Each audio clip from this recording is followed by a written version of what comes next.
বৰ্তমান ডায়ালিচিছ কৰি আছে মাৰ্চ মাহৰ পৰা তেওঁ ডায়ালিচিছ কৰি আছে আৰু তেখেতৰ এখন সুখৰ সংসাৰ আছে তেখেতৰ মানে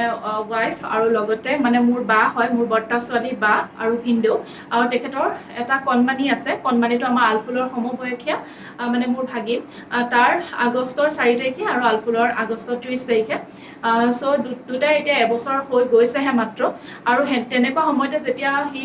জন্ম হৈছে তাৰ কেইমাহমানৰ পাছতে আচলতে গম পাইছে যে তেখেতৰ দুটা কিডনি বিকল হৈ গৈছে বুলি আৰু যেহেতু দুটা কিডনি বিকল হৈ গৈছে আৰু হেতু কাৰণে যেহেতু ডায়ালিসিস কৰি থাকিবলগীয়া হৈছে মাৰ্চ মাহৰ পৰা এতিয়া সেপ্টেম্বৰ মাহলৈকে তেওঁ ডায়ালিসিস কৰি আছে লগতে তেওঁ অসমীয়া দৰবো খাই আছে তাৰ পৰাও তেওঁ বহুত বেছি উপকৃত হৈছে গকুল হুনৱাল ডাঙৰীয়া যিজনে আচলতে কিডনি যেটো দৰব দিয়ে তেওঁৰ ওচৰত তেওঁ দৰব খাই আছে তেওঁৰ পৰা উপকৃত হৈছে কিন্তু তথাপিতো ডায়ালিসিসও কৰি থাকিবলগীয়া যেহেতুকে হৈছে আৰু